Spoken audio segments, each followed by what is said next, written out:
এদিকে আন্তর্জাতিক দাতা দেশসমূহের চাপে, বিশেষ করে মার্কিন যুক্তরাষ্ট্রের চাপে বেগম খালেদা জিয়া তত্ত্বাবধায়ক সরকারের অধীনে নতুন নির্বাচন দেওয়ার লক্ষ্যে সংবিধান সংশোধন করার জন্য 15 ফেব্রুয়ারির প্রতিদ্বন্দ্বিতাবিহীন নির্বাচনে সংবিধান সম্মতভাবে নির্বাচিত সংসদ সদস্যদের নিয়ে একদিনের জন্য সপ্তম জাতীয় সংসদ অধিবেশন ডাকলেন।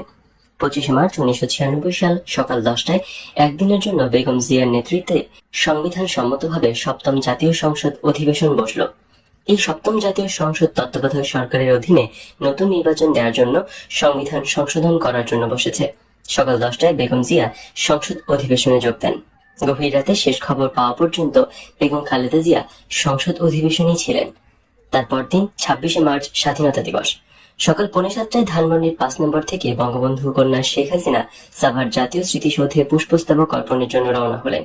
বঙ্গবন্ধু কন্যা শেখ হাসিনা তার লাল রঙের নিশান পেট্রোল জিপে করে জাতীয় স্মৃতিসৌধে যাওয়ার সময় খুশিতে ব্যাকুল হয়ে বলতে লাগলেন, গোলাপি এখনো সংসদে বসে রয়েছে। বেটি এখনো সংসদে? বেটি সংসদে এখন তোর কি কাম যে তুই এখনো সংসদে বসে রইলি? সফর সঙ্গে একজন বললেন, রূপ দেখাতে বসেছে। শেখ হাসিনা বললেন, গতকাল থেকে সারাদিন সারা রাত সংসদে বসে রূপ দেখিয়ে কি গোলাপির পরাণ ভরে নাই যে আজ সকাল পর্যন্ত রূপ দেখাতে সংসদে বসে রয়েছে? সংসদে গোলাপির এতক্ষণ কি কাম? সংবিধানের তত্ত্বাবধায়ক সরকারের অধীনে নির্বাচনের সংশোধন আনতে আবার 24 ঘন্টা সময় লাগে নাকি যে গোলাপি এখনো সংসদে বসে রয়েছে? জাতীয় স্মৃতিসৌধে গিয়ে শেখ হাসিনা বললেন, আরে গোলাপি যে এখনো আসে নাই, আজ আমি প্রথম মালা দেব।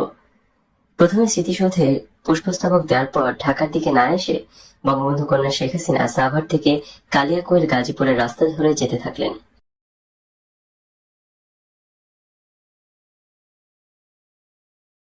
গণকবাড়ির কাছাকাছি গিয়ে বিরাট বড় এক এলাকা জুড়ে কাঁটাতারের বেড়া দিয়ে ঘেরা একটি জায়গায় ঢুকলেন শেখ হাসিনা। বেশ কিছু গাছের মধ্যে ছোট একটি বাংলো টাইপের ঘর। এই ঘরে শেখ হাসিনা বসলেন এবং বললেন, এই গাড়ি থেকে বিরিয়ানি নামাও, আজকে পিকনিক, আজ সারাদিন এখানেই কাটাবো। পুরান ঢাকার কাজী আলাউদ্দিন রোডের হাজির বিরিয়ানির দোকানে বিরিয়ানি অর্ডার গত রাতেই দেওয়া হয়েছিল। ঢাকা থেকে স্মৃতিসৌধে রওনা হওয়ার আগে মাইক্রোবাসে করে বিরিয়ানি, প্লেট, গ্লাস ইত্যাদি নিয়ে আসা হয়েছে। শেখ হাসিনার নির্দেশে মাইক্রোবাস থেকে তা নামানো হলো, খাওয়া হলো, প্রচন্ড হাসাহাসি হলো। গোলাপি এখনো পার্লামেন্টে বসে রয়েছে। সারাদিন সারা রাত গোলাপি পার্লামেন্টে বসে বসে রূপ দেখিয়েছে, ইত্যাদি ইত্যাদি। খালেদা জিয়ার নেতৃত্বে সপ্তম সংসদ একদিনের অধিবেশনে মিলিত হয়ে সংবিধান সংশোধন করে তত্ত্বাবধায়ক সরকারের অধীনে নির্বাচনের বিধান করে সপ্তম সংসদ বিলুপ্ত বা বাতিল ঘোষণা এবং আগামী 12 জুন 1998 অষ্টম জাতীয় সংসদ নির্বাচনের তারিখ ঘোষণা করল এবং সুপ্রিম কোর্টের সাবেক প্রধান বিচারপতি মোহাম্মদ হাবিবুর রহমানকে প্রধান করে তত্ত্বাবধায়ক সরকার গঠন করা হলো। সাবেক সেনাবাহিনী প্রধান অবসরপ্রাপ্ত লেফটেন্যান্ট জেনারেল নুরুদ্দিন খান এবং অবসরপ্রাপ্ত মেজর জেনারেল সালামের মাধ্যমে শেখ হাসিনা সেনাবাহিনী এবং প্রধান লেফটেন্যান্ট জেনারেল আবু সালেহ মোহাম্মদ নাসিমের সাথে আলোচনার প্রস্তাব পাঠান। শেখ হাসিনার ওই প্রস্তাবের পরিপ্রেক্ষিতে নাট্যশিল্পী লুৎফুন নাহার লতা এবং তার স্বামী অবসরপ্রাপ্ত মেজর নাসির সেনাপ্রধান জেনারেল নাসিমের সাথে শেখ হাসিনার বৈঠকের আয়োজন করে। নাট্যশিল্পী লতা এবং তার স্বামী মেজর নাসির বনানীর Kulsum villa 117 Banani block E road 4-এর ছায়া ঘেরা সিরামিকের 4তলা ভবনের 3য় তলার বাসায় শেখ হাসিনা এবং সেনাবাহিনী প্রধান জেনারেল নাসিমের মুখোমুখি বৈঠক অনুষ্ঠিত হয়। এই বৈঠকে শেখ হাসিনা আগামী 12 জুনের নির্বাচনে সেনাবাহিনী প্রধান জেনারেল নাসিম এবং তার সৈনিকদের সাহায্য প্রার্থনা করেন। জবাবে সেনাবাহিনী প্রধান জেনারেল নাসিম শেখ হাসিনাকে সার্বিক সাহায্য সহযোগিতার পূর্ণ আশ্বাস নিয়ে বলেন, আপনি চাইলে এখন থেকেই সেনাবাহিনী আপনার নির্দেশে চলবে। এর জবাবে শেখ হাসিনা বলেন, এটা যদি সত্যিই হয় তবে ভবিষ্যতে আমিও আপনার নির্দেশেই চলব। এই বৈঠকের পর থেকে সেনাবাহিনী প্রধান লেফটেন্যান্ট জেনারেল আবু সালেহ মোহাম্মদ নাসিম বীর বিক্রম বঙ্গবন্ধু কন্যা শেখ হাসিনার পরামর্শ এবং নির্দেশে সেনাবাহিনী পরিচালনা করতে থাকেন।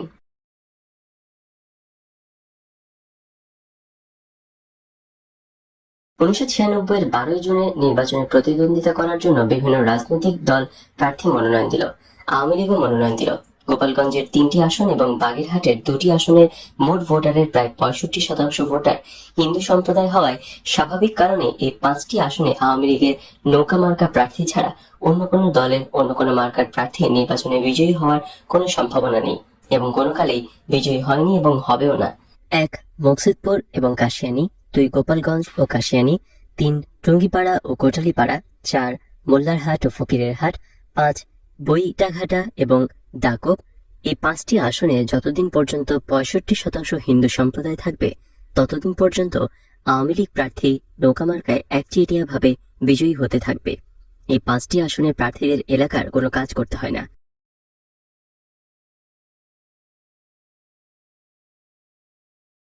যে কোনো প্রকারই হোক, শেখ হাসিনার আওয়ামী লীগের নৌকা মার্কার টিকিট নিলে সে যে কেউই হোক 75% ভোটে বিজয়ী হবে। এই 5টি আসনকে বলা হয় ভিক্ষার আসন। শেখ হাসিনা দয়া করে যাকে এই অঞ্চলের আসন ভিক্ষা দেবেন, তিনি এই অঞ্চলের জনপ্রতিনিধি বা জাতীয় সংসদ সদস্য অর্থাৎ এমপি। এই অঞ্চলের লেখাপড়া প্রায় অজানা একজন প্রবীণ বৃদ্ধ হিন্দু লোককে কেন আওয়ামী লীগকে ভোট দেন জানতে চাইলে প্রবীণ হিন্দু লোকটি বলেন, আমরা আওয়ামী লীগ ঠিক বুঝি না, আওয়ামী লীগকে ভোটও দিই না, আমরা ভোট দিই নৌকায়, অর্থাৎ নৌকা মার্কায় ভোট দিই। নৌকা মার্কায় কেন ভোট দেন জানতে চাইলে তিনি বলেন, নৌকায় ভোট দিব না, নৌকা যে দেবীর বাহন, মা দুর্গা দেবী এই বাহনে চড়ে স্বর্গ থেকে ধরায় এসেছিলেন অসুরকে দমন করার জন্য। আর আমরা যদি মা দুর্গার বাহন নৌকায় ভোট না দিই, তাহলে দেবীর বাহনের অমর্যাদা হবে, মা দুর্গা অভিসম্পাত দেবে। এই জন্য দেখেন না, ভোটের সময় আমরা সকলেই গিয়া মা দুর্গায় দেবীকে খুশি করার জন্য মা দুর্গা বলে নৌকা মার্কায় ভোট দিয়ে আসি। একজনও বাদ যায় না, সকলেই গিয়া নৌকা মার্কায় ভোট না দিলে মা দুর্গা অসন্তুষ্ট হয়, আমাদেরও অমঙ্গল হয়। তাই যত কাজ কাম থাকুক, যত ঝামেলাই থাকুক, কোন রকমে শুধু ভোট কেন্দ্রে যাইতে পারলেই হলো। আমরা সকলেই গিয়া নৌকা মার্কায় ভোট দিয়ে আসবো। এই অঞ্চলের 5টি আসনের 3টি আসনে দাঁড়ালেন শেখ হাসিনা স্বয়ং, আর একটি আসনে শেখ হাসিনার ফুফাতো ভাই শেখ সেলিম এবং মোকশেদপুর কাশিয়ানীর অপর আসনটিতে শেখ হাসিনা বহুবার কথা দিয়েছেন, নিজে থেকে যেচে পড়ে কথা দিয়েছেন। মতিউর রহমান রেন্টুকে নানা ধরনের কাজ দিয়েছে, আর এই কাজ শেষে প্রতিবারই বলেছেন, তোমাকে আমি মোকশেদপুর কাশিয়ানীর এমপি বানাবো। কিন্তু না, শেখ হাসিনা কথা রাখলেন না, ওয়াদাও রাখলেন না। কথা দিয়েও তিনি কথা রাখলেন না। ওয়াদা করে ওয়াদার বরখেলাপ করলেন, ওয়াদা ভঙ্গ করলেন। যদিও শেখ হাসিনার বক্তৃতায় অসংখ্যবার বেগমজির উদ্দেশ্যে বলেছেন, ওয়াদা ভঙ্গকারীকে আল্লাহ পছন্দ করেন না। শুধু মতিউর রহমান রেন্টু কেন, শেখ হাসিনা মনোনয়ন দিলেন না সাবেক ছাত্রনেতা, ত্যাগী এবং সৎ নেতা ইসমত কাদির গামা, আবুল হাসান, মুকুল বোস, এদের কাউকে তিনি মোকশেদপুর কাশিয়ানী থেকে মনোনয়ন দিলেন না। তিনি মনোনয়ন দিলেন এমন একজনকে যার বিরুদ্ধে সশস্ত্র রাজাকারীর অভিযোগ আছে। কথিত আছে লেফটেন্যান্ট কর্নেল ফারুক 1971 সালে আমাদের মহান মুক্তিযুদ্ধের সময় পাক হানাদার বাহিনীর যোগসাজশে সশস্ত্র রাজাকার হয়েছিল। তাদের বাড়িতে রাজাকারের ক্যাম্প বানিয়েছিল এবং ওই অঞ্চলে পাকিস্তান সেনাবাহিনী নিয়ে অনেক বাড়িঘর জ্বালিয়েছিল। তিনি প্রখ্যাত মুসলিম লীগ নেতা সালাম খানের দূর সম্পর্কের ভাতিজা। বাংলাদেশ স্বাধীন হওয়ার পর তিনি রাজাকারীর অভিযোগে বাড়িঘর ছেড়ে পালিয়ে যান। পরবর্তী কোনো এক সময়, সম্ভবত 1972-73 সালে যশোর থেকে বাংলাদেশ সেনাবাহিনীতে ভর্তি হন। 20-25 বছর ধরে সেনাবাহিনীতে চাকরি করে জেনারেল এরশাদের সাথে লাইন করে সাপ্লাই করে পোস্টিং নিয়ে প্রচুর পরিমাণ টাকা পয়সা কামান।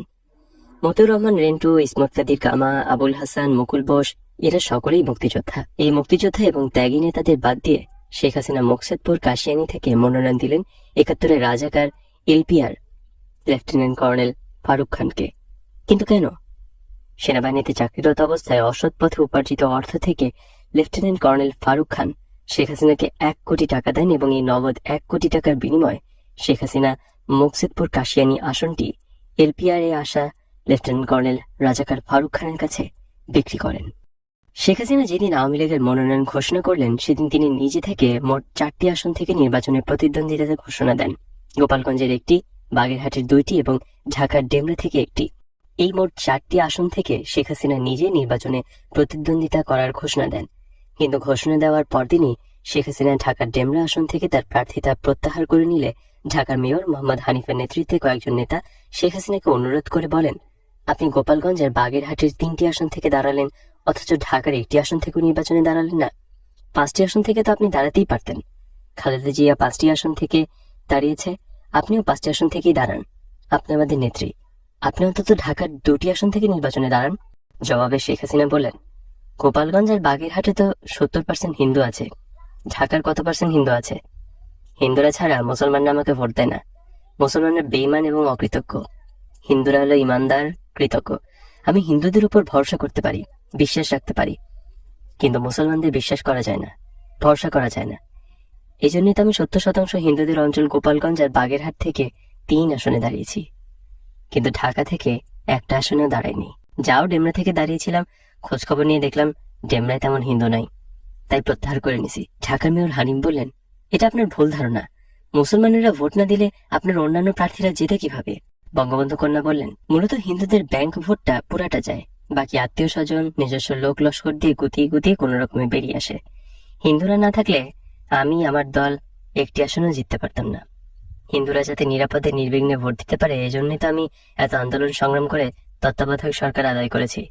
হিন্দুরাই আমার বল, হিন্দুরাই আমার ভরসা।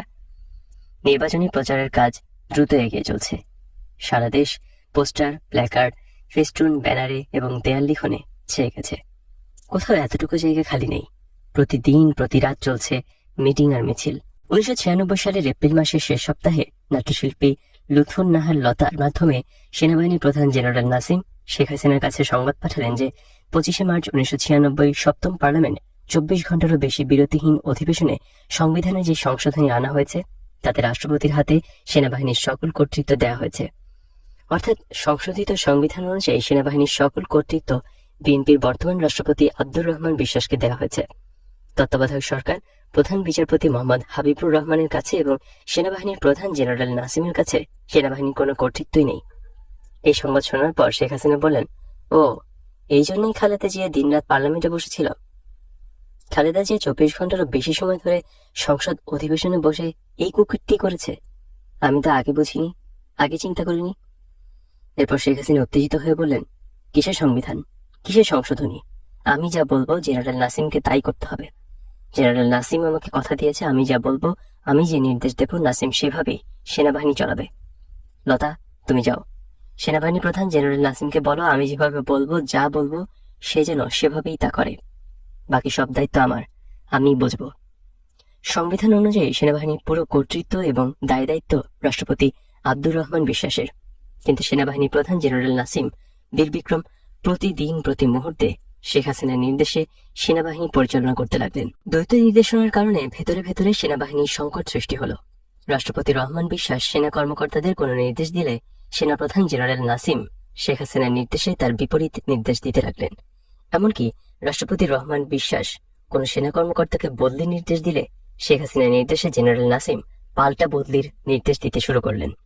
সেনাবাহিনীর ভেতরকার সংকট আরো ঘনীভূত হয়ে সংঘাতের দিকে যেতে লাগলো। এই পরিস্থিতিতে রাষ্ট্রপতি আব্দুর রহমান বিশ্বাস 18 মে 1996 সালে বগুড়া সেনানিবাসের জিওসি মেজর জেনারেল গোলাম হেলাল মোর্শেদ খান, বিবিপিএসসি এবং বিডিআর এর উপপরিচালক ব্রিগেডিয়ার মিরন হামিদুর রহমানকে অকালীন অবসর দান করেন। অকালীন অবসর বলতে বাধ্যতামূলক অবসর বোঝায়। এই অবসর নেওয়া ঊর্ধ্বতন সেনা কর্মকর্তাদের মধ্যে একজন শেখ হাসিনার চাচাতো ভাই শেখ হেলাল, তার আত্মীয়।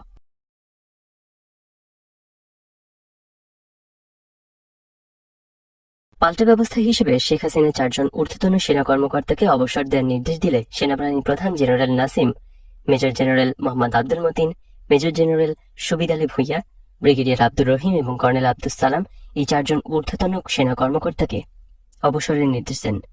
ফলে সংঘাত চরম আকার ধারণ করে। সশস্ত্র বাহিনী পাল্টা চ্যালেঞ্জে গেল।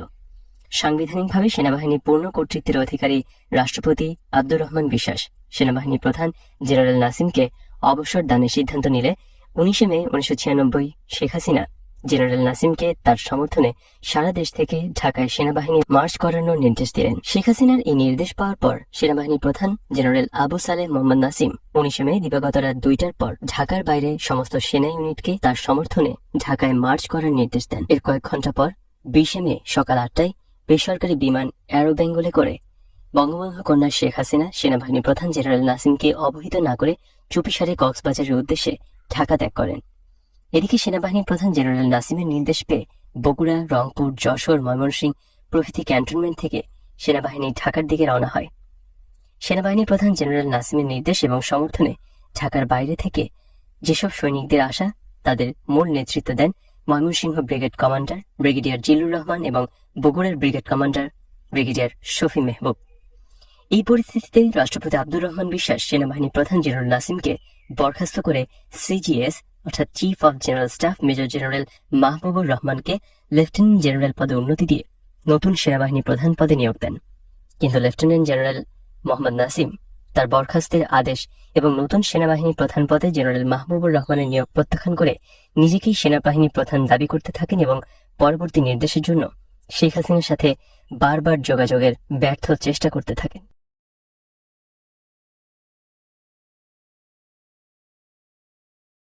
ওদিকে শেখ হাসিনা আমেরিকার বর্তমান এমপি এবং শেখ পরিবারের ব্যবসায়িক পার্টনার ডক্টর ইকবালের অ্যারো বেঙ্গলে করে কক্সবাজার পৌঁছে কক্সবাজারের আপার সার্কিট হাউসে বসে সাগরের পানে তাকিয়ে সাগরের ঢেউ দেখছেন আর চা খাওয়ার সাথে মাঝে মাঝে একটু করে ফেন্সিডিল খাচ্ছেন। শেখ হাসিনা অবশ্য আগে কখনো ফেন্সিডিল খেতেন না। 1991 সালে নির্বাচনে হেরে গিয়ে বিরোধী দলীয় নেত্রী হিসেবে 29 নম্বর মিন্টো রোডে সরকারি বাসে ওঠার পর থেকেই সর্দি কাশি লেগেই থাকতো। ঘুম হতো না, নাক দিয়ে সবসময় পানি ঝরত, মাথা ব্যথা করত, টেনশনে ঘুম হতো না। বিশেষ করে বক্তৃতা দেওয়ার সময় গলা ভেঙে যেত। বক্তৃতা দেওয়ার সময় গলা বসে যাওয়া ছিল সবচেয়ে বড় অসুবিধা। ডক্টর এস এ মালিক অনেক হোমিওপ্যাথি ওষুধ খাইয়েছেন। ডক্টর এস এ মালিকের কাছ থেকে শত শত শিশি হোমিওপ্যাথি ওষুধ খেয়েও কোনো ফল হচ্ছিল না। শেখ হাসিনা ভালো হচ্ছিলেন না। ডক্টর মালিক এই সকল ওষুধের জন্য কোনো পয়সা নিতেন না। যদি পয়সা নিতেন তাহলে নিশ্চিত বলা যেত পয়সা নেওয়ার জন্যই ডক্টর মালিক অযথা নেত্রীকে এসব ওষুধ খাওয়াচ্ছেন। ডক্টর মালিকের হোমিওপ্যাথি ওষুধের সাথে চলত তুলসী পাতার রস, যষ্টি মধু, কিন্তু কোনো কিছুতে কিছু হচ্ছিল না। অবশেষে একদিন ডক্টর এস এম মালিক এক বোতল ভারতীয় ফেন্সিডিল নিয়ে এলেন এবং শেখ হাসিনাকে বললেন, নেত্রী 2 চামচ করে দিনে 3 বারই ওষুধ খান, দেখবেন সর্দি চলে যাবে, খুসখুস কাশিও চলে যাবে, গলা ভাঙবে না, মাথা ধরা চলে যাবে, রাতে ভালো ঘুম হবে। একজন বলল, হায় হায়, এটা তো ফেন্সিডিল, আপা এটা খেয়ে মানুষ নেশা করে। মালিক ভাই আপনি এটা কি বললেন? এস এ মালিক বললেন, রাখো তোমাদের কথাবার্তা, নেত্রী এই ওষুধ আমাদের দেশেই ছিল, আমরা কত প্রেসক্রাইব করেছি, এটা খুবই কার্যকরী এবং ভালো ওষুধ। এরশাদ আমলে শুধু শুধু এই ওষুধটার ব্যান নিষিদ্ধ করেছিল। নেত্রী আপনি খেয়ে দেখেন, যদি আপনার অসুবিধা দূর না হয় তবে আমাকে বলবেন। এটা 1992 সালের প্রথম দিকের কথা। এরপর থেকে 2 চামচ করে দিনে 3 বার, আর যেদিন মিটিং থাকে, জনসভা থাকে, বক্তৃতা থাকে, সেদিন 5-6 চামচ করে দিনে 3-4 বার, এমনকি 4 লিকারের সাথে মিশিয়ে জনসভা মঞ্চে গিয়ে গলা ঠিক রাখার জন্য বক্তৃতার আগ মুহূর্ত পর্যন্ত লম্বা বক্তৃতা হলে বক্তৃতার মাঝেও শেখ হাসিনা ফেন্সিডিল খেতে লাগলেন। এভাবে বছর 2-3 নেত্রী নিয়মিত ফেন্সিডিল খেলেন। পরবর্তী পর্যায়ে তিনি আর ফেন্সিডিল ছাড়তে পারলেন না। যখনই তিনি ফেন্সিডিল ছেড়েছেন তখনই সেই পুরনো রোগ ব্যাধি, সর্দি, গলা খুসখুস, বক্তৃতার সময় গলা ভেঙে যাওয়া, ঘুম না হওয়া ইত্যাদি আবার পেয়ে বসে। তাই এস এ মালিক শেখ হাসিনাকে নিয়মিত ফেন্সিডিল দিতে থাকলেন আর নেত্রীও খেতে লাগলেন। শেখ হাসিনার মনোযোগ আকর্ষণ করার জন্য জিজ্ঞেস করা হলো, আপা ঢাকার খবর কি? নেত্রী কাব্যিক সুরে বললেন, কেউ কারো নাহি ছাড়ে সমানে সমান। তারপর বললেন, দিয়ে এসেছি লাগিয়ে, যা হয় হোক। আজ নেত্রীর অনেকগুলো পথসভা আছে। পথসভা মানে রাস্তার ধারে জনসভা। নেত্রীর আজ অনেক বক্তৃতা করতে হবে, গলা নরম রাখতে হবে। গলা বসে গেলে বা ভেঙে গেলে বক্তৃতা চলবে না। আবার ওদিকে ঢাকার পরিস্থিতিও গরম, তাই আজ একটু বেশি করেই ফেন্সিডিল খেতে হচ্ছে।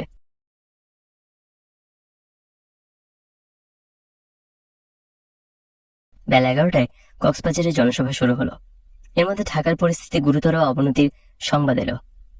রাষ্ট্রপতি রহমান বিশ্বাস এবং জেনারেল নাসিমের এই সংঘাতে ঢাকা ক্যান্টনমেন্ট কার নিয়ন্ত্রণে এটা বোঝা যাচ্ছে না। তবে সাভার এবং গাজীপুর ক্যান্টনমেন্ট যে রাষ্ট্রপতি রহমান বিশ্বাসের পক্ষে এটা বোঝা গেল এই কারণে যে জেনারেল নাসিমের নির্দেশে ঢাকা অভিমুখে আসা যশোর, রংপুর, বগুড়া এবং ময়মনসিংহ ক্যান্টনমেন্টের সৈনিকদের প্রতিরোধ করার জন্য 9ম পদাতিক ডিভিশনের জিওসি মেজর জেনারেল ইমামুজ্জামানের নির্দেশে সাভার ক্যান্টনমেন্টের সৈনিকরা আরিচাঘাটে অবস্থান নেয় এবং ফেরি চলাচল বন্ধ করে দেয়।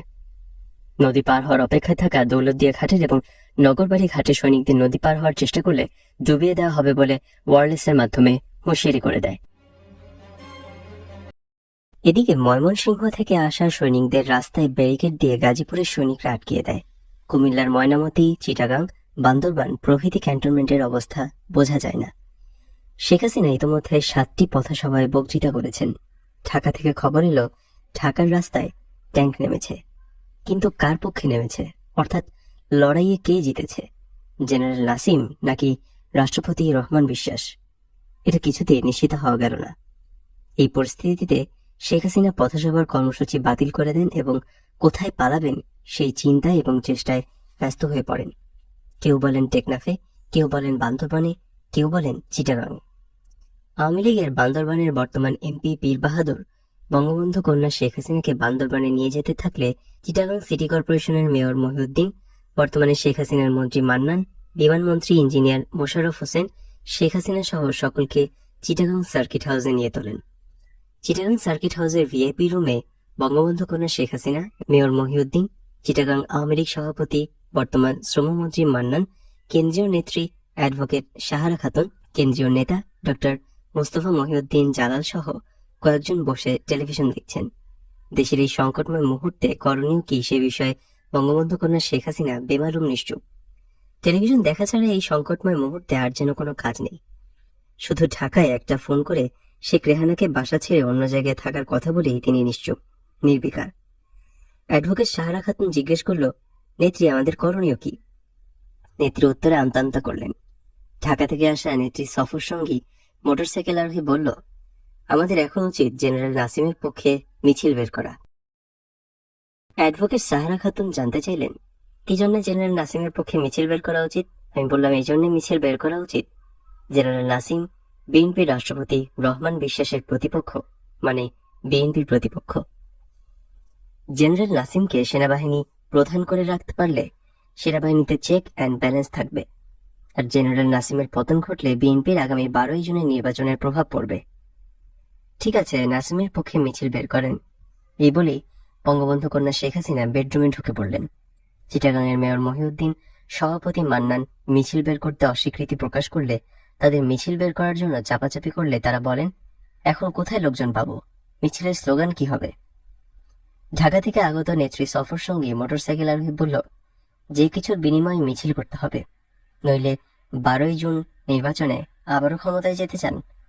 জেনারেল নাসিম যদি নাও টেকে, নাসিমের যদি পতনও হয়, তথাপি মিছিল বের করে প্রোটেস্ট বজায় রাখতে হবে। আপনারা মিছিল বের করেন, মিছিলের স্লোগান দেবেন, জেনারেল নাসিম জিন্দাবাদ, রহমান বিশ্বাস নিপাত যাক। এই পর্যায়ে মহিউদ্দিন আর মান্নান বাইরে গিয়ে কয়েকজন লোকের একটা মিছিল বের করে সার্কিট হাউসের চারপাশে ঘুরল। টেলিভিশনে রাষ্ট্রপতি আব্দুর রহমান বিশ্বাসের ভাষণ শুরু হলো। বঙ্গবন্ধু কন্যা শেখ হাসিনা ভাষণ শুনে বলেন, তত্ত্বাবধায়ক সরকার কোথায়? হাবিবুর রহমান কোথায়? খালেদা জিয়া 24 ঘন্টা সংসদে বসে থেকে এমনভাবে সংবিধান সংশোধন করেছে যে ক্ষমতা আসলে ওদের হাতেই রয়ে গেছে, আমরা তার কিছুই বুঝিনি। শেখ হাসিনা আবারও বেডরুমে চলে গেলেন। ঢাকা থেকে আগত সফর সঙ্গী মোটরসাইকেল আরোহী ঢাকায় ফোন করে তার স্ত্রীকে বলল, তুমি যাও আওয়ামী লীগ অফিসে এবং আওয়ামী লীগের নেতাকর্মীদের বাসায় গিয়ে বলো শেখ হাসিনা নির্দেশ দিয়েছেন মিছিল বের করতে এবং মিছিলের স্লোগান দিবে, জেনারেল নাসিম জিন্দাবাদ, রহমান বিশ্বাস নিপাত যাক। হঠাৎ বেডরুমের রিসিভার থেকে শেখ হাসিনা বলে উঠলেন, এই এই এই। তারপর চুপ, আর কিছুই বললেন না।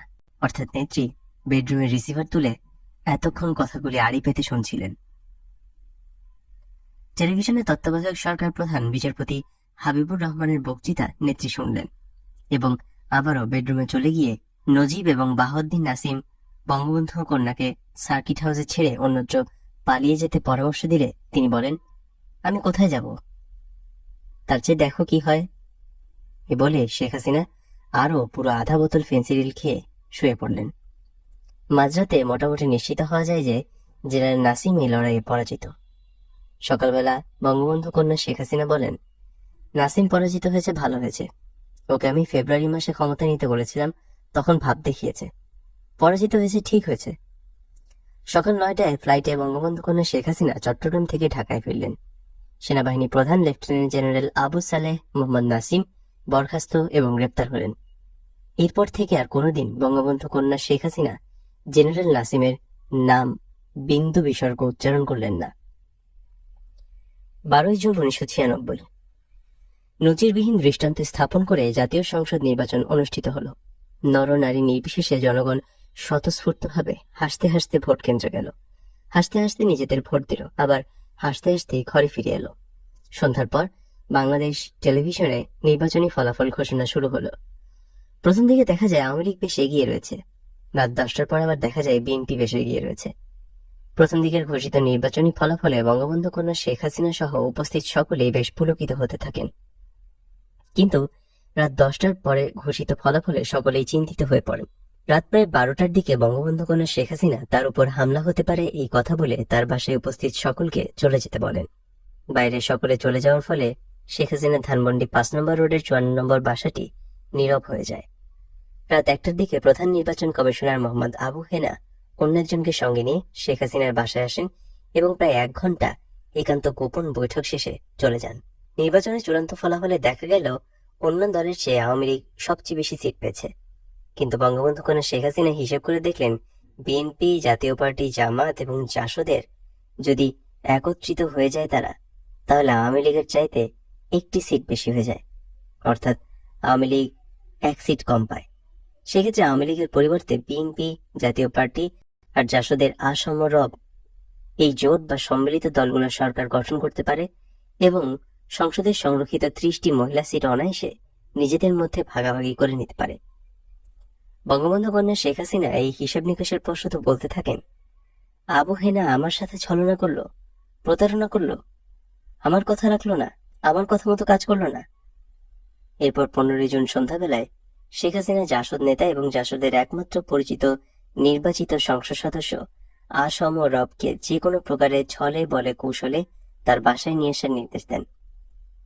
স্বৈরাচারী এরশাদের 1988 সালে পার্লামেন্টের গৃহপালিত বিরোধী দলীয় নেতা সম্মিলিত ওয়াচডগ আসম রবকে এই সংবাদ দিলে মনে হলো তিনি এমন একটি সংবাদের জন্য চাতক পাখির ন্যায় অপেক্ষা করছিলেন। শেখ হাসিনা আমন্ত্রণ জানিয়েছেন বলার সঙ্গে সঙ্গে আসম রব শেখ হাসিনা ধানমন্ডির 5 নম্বর রোডের 54 নম্বর বাড়িতে ছুটে আসেন। দ্বিতীয় তলার ভিভিআইপি রুমে আসম রব এমপিকে বঙ্গবন্ধু কন্যা শেখ হাসিনা বসতে দিলেন, মিষ্টি খাওয়ালেন। তারপর বললেন, রব ভাই, আপনারাই দেশ স্বাধীন করেছেন, বাংলাদেশ বানিয়েছেন, আপনারাই তো আমার পিতাকে শেখ মুজিবুর থেকে বঙ্গবন্ধু বানিয়েছেন, সারা বিশ্বে পরিচিতি দিয়েছেন।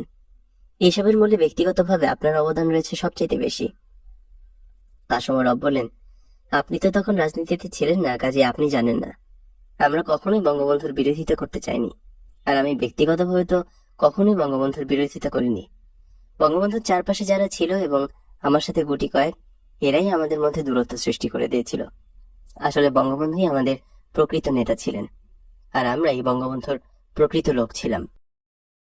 শেখ হাসিনা বললেন, হ্যাঁ রব ভাই, আপনারাই বঙ্গবন্ধুর প্রকৃত লোক, তাই তো আমি আপনাদের নিয়ে মন্ত্রিসভা গঠন করতে চাই। আমরা সকলে মিলে সরকার গঠন করে দেশ চালাতে চাই। আসম রব বললেন, মনের দিক থেকে তো অনেক আগেই আমি আপনার নেতৃত্বে দেশ পরিচালনার প্রস্তুতি নিয়ে আছি এবং এতদিন তো কেবল আপনার ডাকেরই অপেক্ষায় ছিলাম। শেখ হাসিনা বললেন, আমাকে বিশ্বাস করুন, আমি আপনার বিশ্বাসের অমর্যাদা করব না। আসম রব বললেন, হ্যাঁ হ্যাঁ, আপনাকে বিশ্বাস করার ব্যাপারে আমার কোনো ঘাটতি নেই।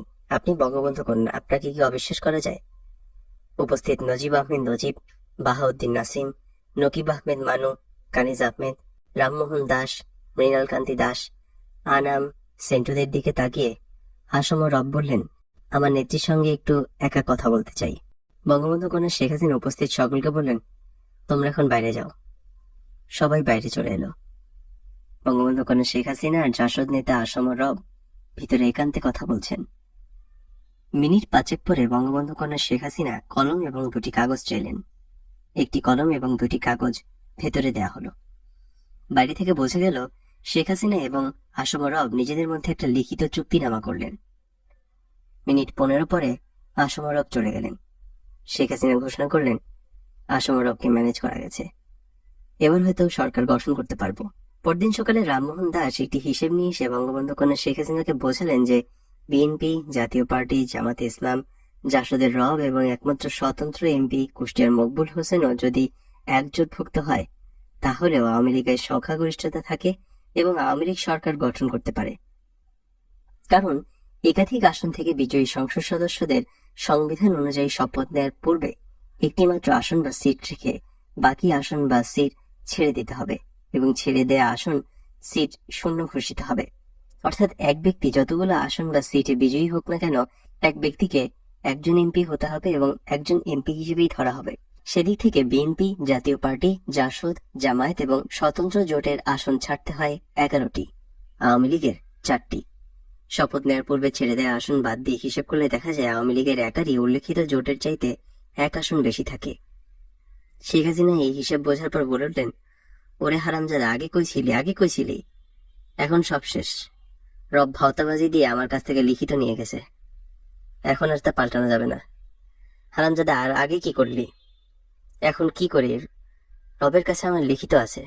এই হলো বঙ্গবন্ধু কন্যা জননেত্রী শেখ হাসিনার ঐক্যমত্যে সরকারের প্রকৃত উৎপত্তি এবং জাসদ নেতা আসম রবের মন্ত্রী হওয়া। 19 জুন 1996 সন্ধ্যা 7টায় সাবেক রাষ্ট্রপতি হোসেন মোহাম্মদ এরশাদের স্ত্রী রওশন এরশাদ শেখ হাসিনার সাথে তার ধানমন্ডি 5 নম্বর বাড়িতে দেখা করলেন। দ্বিতীয় তলার ভিভিআইপি রুমে মুখোমুখি সোফায় বসে আছেন শেখ হাসিনা আর সাবেক ফার্স্ট লেডি রওশন এরশাদ। দুজনের মাঝে 5 ফিটের দূরত্ব। রওশন এরশাদ বললেন, আপা আপনার কাছে আমার একটা অনুরোধ, আপনি জাতীয় পার্টি থেকে জিন্নাত মোশাররফকে মহিলা এমপি বানাবেন না। শেখ হাসিনা বললেন, এটা আপনাদের ব্যাপার, আপনারা যাকে দিবেন আমি তাকেই মহিলা এমপি বানাবো। রওশন এরশাদ বললেন, আপা আপনি আমার বোন, আপনিও মহিলা, আপনারও স্বামী আছে, আপনি বোন হিসেবে আমার প্রতি দয়া করেন, সবই আপনার হাতে। আপনি দয়া করে আমার স্বামীকে আমার কাছে ফিরিয়ে আনতে সাহায্য করুন। ওই চরিত্রভ্রষ্ট জিন্নাত মোশাররফকে দয়া করে আপনি এমপি মহিলা বানাবেন না। প্রয়োজনে আপনি জাতীয় পার্টি থেকে একটিও মহিলা এমপি বানাবেন না। শেখ হাসিনা বললেন, না না, আমি জাতীয় পার্টিকে 2টি এবং জামাতকে 1টি মহিলা এমপি দেব। রওশন এরশাদ বললেন, তাহলে আর যাই হোক, জিন্নাতকে এমপি করবেন না। শেখ হাসিনা বললেন, বললাম তো এটা আপনাদের ব্যাপার। রওশন এরশাদ সোফা থেকে উঠে সোজা বঙ্গবন্ধু কন্যা শেখ হাসিনার পা জড়িয়ে ধরে বললেন, আপা আপনি আমার বোন, আপনি দয়া করে আমাকে এই মুসিবতে ফেলবেন না, আপনি দয়া করে আমার স্বামীকে উদ্ধার করুন। শেখ হাসিনা বললেন, আরে কি করছেন কি করছেন, ঠিক আছে পা ছাড়ুন, আমি দেখব। রওশন এরশাদ বললেন, আপা আপনি কথা দেন। বঙ্গবন্ধু কন্যা শেখ হাসিনা বললেন, ঠিক আছে, আমি জিন্নাতকে এমপি বানাবো না। অতঃপর রওশন এরশাদ ভিআইপি রুমের পশ্চিম পাশের দরজা দিয়ে বেরিয়ে সিঁড়ি ধরে যেতে না যেতেই ভিভিআইপি রুমের উত্তর দিকের দরজা দিয়ে বঙ্গবন্ধু কন্যা শেখ হাসিনা বেরিয়ে ডাইনিং রুমে এসে নাচতে থাকলেন আর বলতে লাগলেন, কাউরে ছাড়ুম না, লাগাই দিমু, কাউরে ছাড়ুম না, জিন্নাত মোশাররফকে এমপি বানাবো। বঙ্গবন্ধু কন্যা শেখ হাসিনা খালেদা জিয়া পতন আন্দোলনের 71-এর যুদ্ধাপরাধী ঘাতক গোলাম আজম এবং তার দল জামাত ইসলামীর সাথে গভীর রাজনৈতিক সম্পর্ক গড়ে তোলেন এবং নির্বাচনের প্রাক্কালে শেখ হাসিনার বেয়াই মোশাররফ হোসেনের উত্তরায় বাড়িতে জামাতের প্রধান ঘাতক গোলাম আজম এবং মতিউর রহমান নিজামীর সাথে গোপন বৈঠকে মিলিত হন। ওই বৈঠকে আলোচনা এবং সিদ্ধান্ত হয় যে 12ই জুন 1996 নির্বাচনে জামাতের কর্মীরা এবং সমর্থকরা বিএনপি প্রার্থীকে ভোট দেবে না এবং যে সমস্ত জায়গায় জামাত দুর্বল সে সমস্ত জায়গায় আওয়ামী লীগ প্রার্থীকে ভোট দেওয়ার চেষ্টা করবে। বিনিময়ে বঙ্গবন্ধু কন্যা শেখ হাসিনা জামাতকে 2টি মহিলা আসন দেবেন। রাত তখন 10টা। শেখ হাসিনা ডাইনিং টেবিলে রাতের খাবার খেতে খেতে জামাত নেতা গোলাম আজম এবং নিজামীর সাথে বৈঠকের এবং ওয়াদার কথা পুনরায় উল্লেখ করে বললেন, ওদের বলেছিলাম বোরকাওয়ালীদের 2টা মহিলা এমপি দেব। তখন ভেবেছিলাম জামাত গোটা 15 সিট পাবে, কিন্তু জামাত পেয়েছে মাত্র 2টি আসন। বোরকাওয়ালীদের এখন একটার বেশি মহিলা এমপি দেব না। এই কথা শুনে শেখ হাসিনার চাচি, শেখ নাসিরের স্ত্রী শেখ হেলাল এমপির মা, তিনি বললেন, এখন দিলেও হয় না দিলেও হয়, কাম তো হয়েই গেছে। অর্থাৎ জামাতকে এখন মহিলা এমপি দিলেও চলে না দিলেও চলে, নির্বাচনী কাজ তো উদ্ধার হয়েই গিয়েছে। বঙ্গবন্ধু কন্যা বললেন, ভবিষ্যতে হাতের মুঠে রাখার জন্য একটা মহিলা এমপি বোরকাওয়ালীদের দেই। মিসেস মতিউর রহমান রেন্টু অর্থাৎ ময়না বলল, আপা এটা আপনি কি বলেন, মানুষের মন ভেঙে দেবেন না, মানুষের বিশ্বাস নষ্ট করবেন না, আপনি মুক্তিযুদ্ধের পক্ষের নেত্রী, মানুষ আপনাকে স্বাধীনতার প্রতীক মনে করে। আপনি যদি জামাতের মহিলা এমপি না দেন তবে খালেদা জিয়া আর আপনার মধ্যে তফাৎ থাকবে না, মুক্তিযুদ্ধের পক্ষের মানুষ বিমুখ হবে, আপনার ক্ষতি হবে, আপনি এটা করবেন না। এরপর মুক্তিযোদ্ধা মতিউর রহমান রেন্টু এবং মিসেস মতিউর রহমান রেন্টু একযোগে বঙ্গবন্ধু কন্যা শেখ হাসিনার পা জড়িয়ে ধরে কেঁদে কেঁদে বলল, আপা আপনি কথা দেন, জামাতকে একটাও মহিলা এমপি দেবেন না। শেখ হাসিনা বললেন, আমাকে ভাবতে দাও। রাত তখন 2টা। পরদিন সকাল 7টায় মুক্তিযোদ্ধা মতিউর রহমান রেন্টু এবং মিসেস মতিউর রহমান রেন্টু প্রথমেই গেল ইন্দিরা রোডে শেখ হাসিনার চাচি শেখ হেলাল এমপির মায়ের বাসায়। দুজনে মিলে শেখ হাসিনা চাচির পা জড়িয়ে ধরে বলল, চাচি আপনিই কেবল পারেন জামাতকে মহিলা এমপি দেয়া থেকে আপাকে বিরত রাখতে। তোমাদের সামনেই তো আমি কালকে বললাম, দিলেও পারো না দিলেও পারো। স্বামী স্ত্রী দুজনেই বলল, না চাচি আপনি শুধু বলবেন জামাতকে মহিলা এমপি দিও না। চাচিকে এক প্রকার জোর করে ধানমন্ডি 32 নম্বর রোডে শেখ হাসিনার বাড়ি নিয়ে যাওয়া হলো এবং পুনরায় স্বামী স্ত্রী মিলে শেখ হাসিনার পা জড়িয়ে ধরে জামাতকে মহিলা এমপি না দেওয়ার জন্য কান্নাকাটি শুরু করলে চাচি বললেন, ওরা কান্নাকাটি করছে, তাছাড়া জামাতকে এমপি না দিলে তোমার কোনো ক্ষতি হবে না, দিও না তুমি জামাতকে মহিলা এমপি। শেখ হাসিনা বললেন, ঠিক আছে, তোমরা যখন দিতে চাও না, না দিলাম। আগামী 23 জুন 1996 সন্ধ্যা 7টায় রাষ্ট্রপতি আব্দুর রহমান বিশ্বাসের কাছে শেখ হাসিনা প্রধানমন্ত্রী হিসেবে শপথ দেবেন। সবাই খুব ব্যস্ত, যারা মন্ত্রী হবেন বলে আশা করেছেন তারা সকলে প্রচন্ড টেনশনে আছেন। ঘন ঘন বঙ্গবন্ধু কন্যা শেখ হাসিনার বাসায় আসা যাওয়া করছেন, মনে মনে ভাবছেন, আমি তো মন্ত্রী হবই, আমাকে মন্ত্রিসভা থেকে বাদ দেয় কিভাবে। তবুও বলা তো যায় না যে 1-8 জন মন্ত্রিসভা থেকে বাদ পড়বে। আমার নাম আবার ওই বাদ যাওয়ার তালিকায় নাই তো। না না, এ কি করে হয়? আমাকে মন্ত্রী না বানিয়ে পারেন না। আমি মন্ত্রিত্ব পাবই, তবে কোন মন্ত্রণালয়ের দায়িত্ব পাবো এটা ভাববার বিষয়। ভাবি প্রধানমন্ত্রী শেখ হাসিনার কাছে লোক, বিশেষ করে আত্মীয় স্বজনদের কাছে ধর্ণা দেয়, জোর তদবির করে চলছে। এদের মধ্যে একজনই শুধু তদবির করছে না, ধর্ণা দিচ্ছে না, কারণ তিনি তো একেবারে নিশ্চিত তিনি মন্ত্রী হচ্ছেন। শুধু মন্ত্রিত্ব নিশ্চিত নয়, মন্ত্রণালয়ও নিশ্চিত, এবং সেই মন্ত্রণালয়টা হলো এলজিআরডি মন্ত্রণালয়। এই সৌভাগ্যবান ব্যক্তিটি আর কেউ নন, তিনি হচ্ছেন ঢাকার mayor Mohammad Hanif. Mayor Mohammad Hanif LGRD মন্ত্রী তো হয়েই আছেন, এটা তিনি একেবারেই নিশ্চিত। তার শুধু শপথ নেওয়াটা বাকি। আগামী 23শে জুন শপথ অনুষ্ঠানটাও হয়ে যাবে। ঢাকার মেয়র মোহাম্মদ হানিফের এলজিআরডি মন্ত্রণালয়ের মন্ত্রিত্বের এই নিশ্চয়তার কারণ গত 17 ফেব্রুয়ারি 1996 ধানমন্ডি 32 নম্বরে বঙ্গবন্ধু ভবনে বঙ্গবন্ধু কন্যা, আজকের ভাবি প্রধানমন্ত্রী শেখ হাসিনা তো মেয়র হানিফকে এলজিআরডি মন্ত্রী বানিয়েই রেখেছেন, এবং মেয়র হানিফকে এলজিআরডি মন্ত্রী হিসেবে অনানুষ্ঠানিক ঘোষণাও শেখ হাসিনা 17 ফেব্রুয়ারি 1996 দিয়েছেন। কাজে মেয়র মোহাম্মদ হানিফ নচিন্তা ডুফুর দিতেই আছেন। আজ 23শে জুন 1996 সাল সন্ধ্যা 7টায় বঙ্গভবনের দরবার কক্ষে রাষ্ট্রপতি আব্দুর রহমান বিশ্বাসের কাছে প্রধানমন্ত্রী হিসেবে বঙ্গবন্ধু কন্যা শেখ হাসিনা শপথ নেবেন। ধানমন্ডি 5 নম্বর রোডে শেখ হাসিনার 54 নম্বর বাড়িতে শুধুমাত্র শেখ হাসিনা ছাড়া বাকি সবার মুখ কালো। শেখ হাসিনার পিতা, ফুফাতো ভাইদের ছেলেরা নজিব আহমেদ নজিব, নকিব আহমেদ মানু, কানিজ আহমেদ কানিজ, এদের সবার মুখ কালো, এমন কালো যেন কালবৈশাখীর মেঘের মতো এদের মুখে ভর হয়ে আছে। এদের আরেক চাচাতো ভাই বাহাউদ্দিন নাসিম, সে তো ভোর হওয়ার আগে শেখ হাসিনার বাসা ছেড়ে চলে গেছে।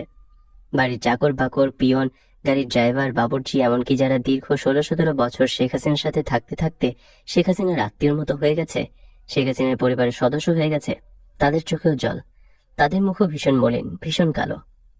বঙ্গবন্ধু কন্যা শেখ হাসিনা কিছুক্ষণ পর পরে শুধু বলছেন, সবাই এমন শুরু করেছে যেন আমি মরে যাচ্ছি। আর ঘন্টাখানেক পরে শেখ হাসিনা প্রধানমন্ত্রী হিসেবে শপথ নেবেন, অথচ তার বাড়িতে নেমে এসেছে ভীষণ গাঢ় শোকের ছায়া। শেখ হাসিনা বলেই যাচ্ছেন, হ্যাঁ আমি কি মরে যাচ্ছি যে সবাই শোক শুরু করেছে? শেখ হাসিনার আত্মীয় সহ 2-3 জনকে এই শোকের কারণ কি জিজ্ঞেস করলে তারা বলেন, বোঝেন না, উনি তো প্রধানমন্ত্রী হয়ে গেলেন, ওনার আখের তো গুছিয়ে নিলেন, আমাদের কি হবে? এখন তো উনি আমাদের খোঁজও নেবেন না, আমরা যে এত বছর কষ্ট করলাম তা মনেও রাখবেন না। বলা হলো, না না, প্রধানমন্ত্রী হয়ে ভুলে যাবেন কেন, মনে রাখবেন না কেন, নিশ্চয়ই রাখবেন। ওরা জবাবে বলল, এখনো বোঝেন নাই কিরকম বেইমান, বুঝবেন।